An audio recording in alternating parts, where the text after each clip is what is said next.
There is video footage online right now circulating of members of Khabib's team being arrested by Las Vegas police. There's so much to take away from all of this, but in the end, is it even possible to place the blame on one person?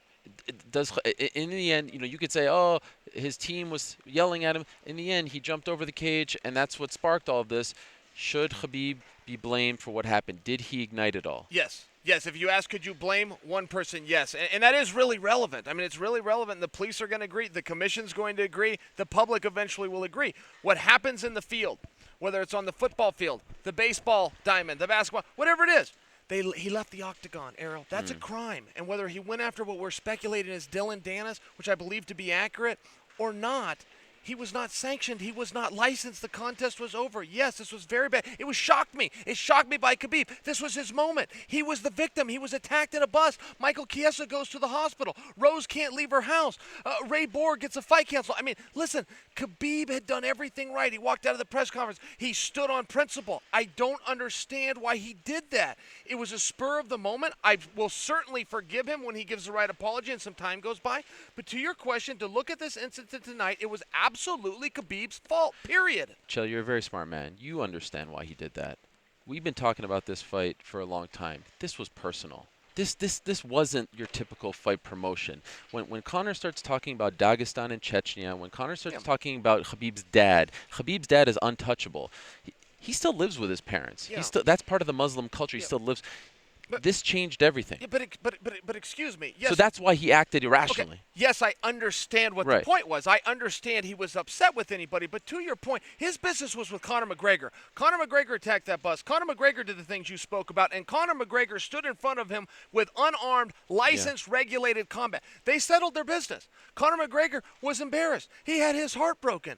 Khabib just had to take his belt, walk away, get his money. That's the way this is handled. As far as leaving the ring, yes, I will concede to your point. I suppose I do understand why he did it.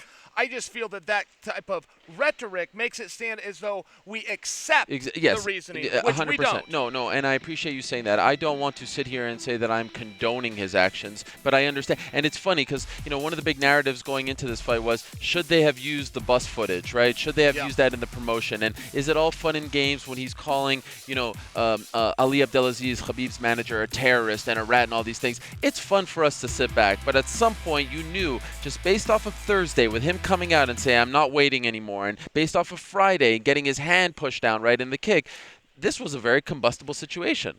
I fully agree with you, but Ariel, that's called round one. Oh, yeah. As soon as the fight, I mean, that's where that should have stayed. Right. And yes, I am surprised. I'm very surprised that he behaved this way. He just made the most money he's ever made. He just had the most eyeballs he's ever had. This was the fight. This was the career. Listen, Conor McGregor's had worse beatings than the one Khabib gave him. Don't forget about that. Nate Diaz beat Conor McGregor worse than Khabib has. Khabib cannot say the other. This was the hardest fight of Khabib's life. He was in there for it. We have to see the scorecards, Ariel, which we didn't, largely because of the melee. But you and I and great Gilbert Melendez all believed that Khabib lost the third round. Relevance being, he's never lost a round before in 26 fights, which have culminated into a world championship and a defense tonight. So if he lost, it just proves my point. That is the hardest contest that he ever had, which would prove myself as an athlete. And all I can do is put myself in his position to really feel good about yourself and to walk out the winner. I don't know why he did that. For more Ariel and the Bad Guy, sign up now for ESPN Plus.